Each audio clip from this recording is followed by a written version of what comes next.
When I was in junior high school, there was a teacher. And let's say she was not so good at teaching. In all her lessons, she was always reading from the book and then trying to interpret it. Well, the result, after 3 minutes, we were all dead on our desks. When the bell rang, we all ran home because we were too tired and hungry.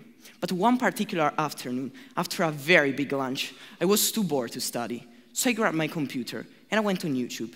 And in that moment, I was facing one of the biggest freedom of all times, the freedom of choice. Could I search for a funny video, I thought, or study a very boring lesson on a very boring book? All of a sudden, I had an aha moment. I thought to myself, why not search for a video talking about what I'm studying? And so I did. And after 50 minutes of watching different videos that I found on the web, I finally understood what my teacher had tried to explain me in a 2-hour lesson. How's that possible? A 2-hour lesson in just 15 minutes? Well, I have to say this. If I had had a better teacher, maybe I would have understood more. But there was something in those videos that makes them so understandable for everyone. The year passed without any problems, and by the way, so did our teacher. I think she was passed to another school. This experience had ignited a new desire in me, not only to use video in a passive way. I wanted to make this a hands-on experience. And so the day finally came, when, for a school assignment, I had to teach during a geography lesson. When I was thinking how to make my presentation about the USA, I had the idea to start it with a video, explaining the most important events from the American Indians to the Cold War. By the way, I myself am an amateur video maker. I love making movies, and I've made a lot of short films with my friends. So I decided to make the video myself. I made a 5-minute video, and the day of the presentation, we watched it all together.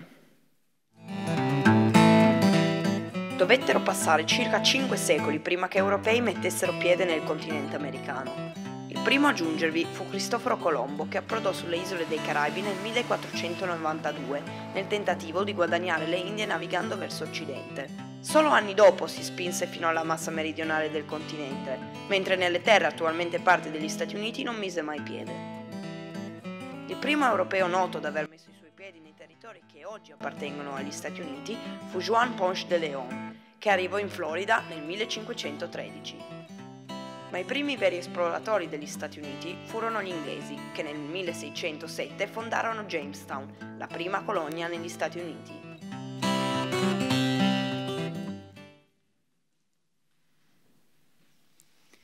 When I finished my presentation, I gave the video to all my classmates. The day after, I received a lot of comments from them.